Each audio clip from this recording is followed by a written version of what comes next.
Bonjour. Oh, c'est la joie. J'ai dit, Dieu ne tient pas compte de nos sacrifices. C'est une déclaration que j'ai faite.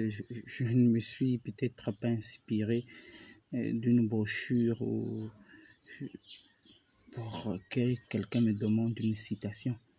Mais je me suis inspiré simplement de la Bible, là où il est dit mieux vaut l'obéissance que le sacrifice. Et de la vie courante, vous verrez que tant de temps on se sacrifie, mais très souvent on se blesse, ou très souvent on n'en subit pas adéquatement au sacrifice.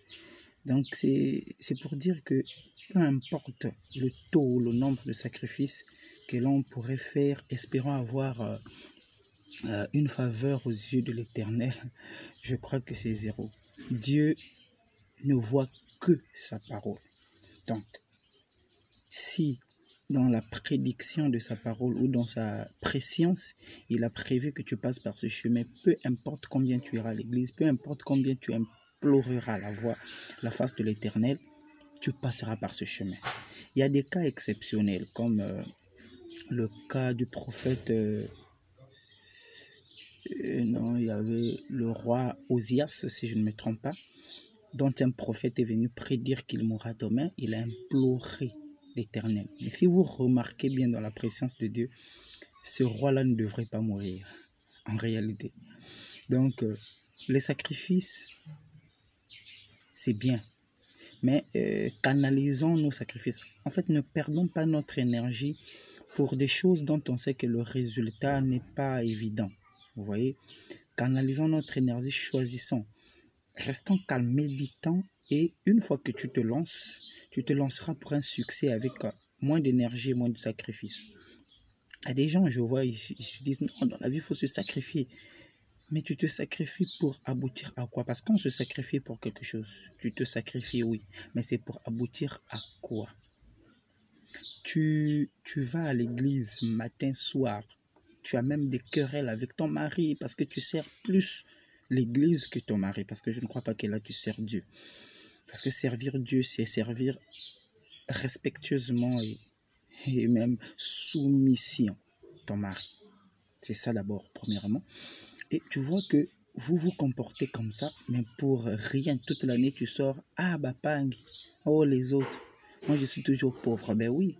Et pourtant, tu vas à l'église nuit et jour, matin et soir, qu'il vente, qu'il tempête, qu'il neige, qu'il pleuve, tu es là. Mais pourquoi tu ne reçois gain de cause?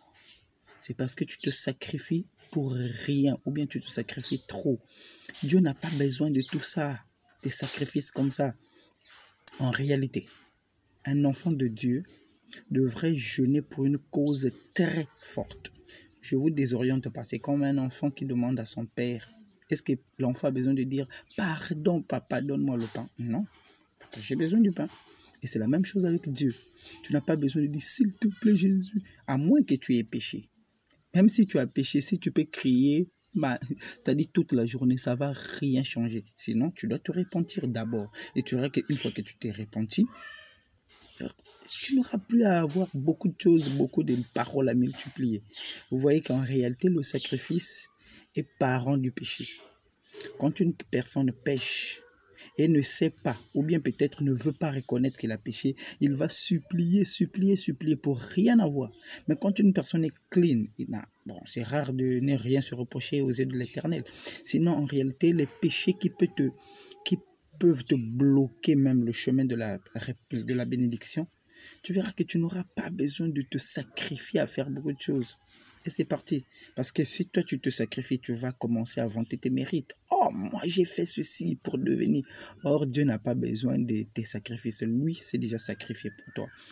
Et je crois que les sacrifices, c'est pour des gens qui ne comprennent pas pourquoi ils font quelque chose et pourquoi Christ est mort à la croix, pourquoi Dieu a préféré donner se donner en sacrifice plutôt que de recevoir notre sacrifice. Merci. C'était un peu pour éclairer à l'entente de ma déclaration. J'en ai quand même déranger là-dessus. Non, je comprends mal, je vois mal, c'est ma compréhension. Il y a pas de fondement. Il y a d'autres qui ont dit ça, mais bon. C'est un peu le bref aperçu de ce que j'ai voulu dire dans ma déclaration. Merci.